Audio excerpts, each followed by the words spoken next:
वित्त मंत्री निर्मला सीतारमण ने बुधवार को जीएसटी काउंसिल की बैठक के बाद जीएसटी की दरों में बदलाव की घोषणा की। अब सिर्फ 5 और 18% की दर से ही ज्यादातर सामानों पर जीएसटी लगेगा।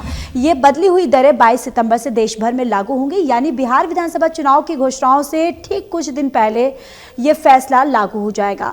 अब पार्टी जीएसटी रिफॉर्म को भी बिहार चुनाव में भुनाने की तैयारी में लगी हुई है। इस बदलाव के बाद पार्टी का फोकस खास तौर पर बिहार चुनाव में मध्यम वर्ग, महिलाओं और किसान को साधने में है।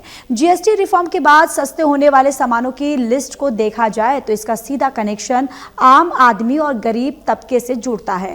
हेल्थ इंश्योरेंस और खाने के कई सामान को टैक्स फ्री किया जाना एक बड़े कदम को तौर पर देखा जा रहा है। इसके अलावा खाने पीने की तमाम चीजों पर टैक्स कम किया गया है, तो वहीं घर बनाने वाले कुछ मटेरियल की कीमतें भी इस रिफॉर्म के बाद गिरावट आने की संभावना है।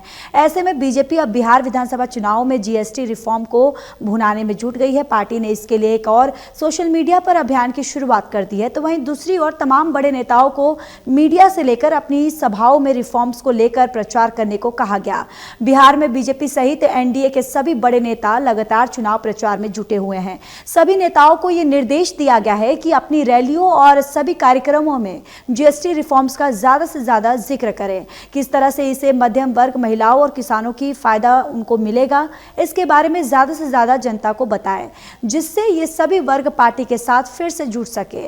बिहार में चल रहे एनडीए सम्मेलनों में भी इसका जिक्र करते हुए नेता दिखाई देंगे।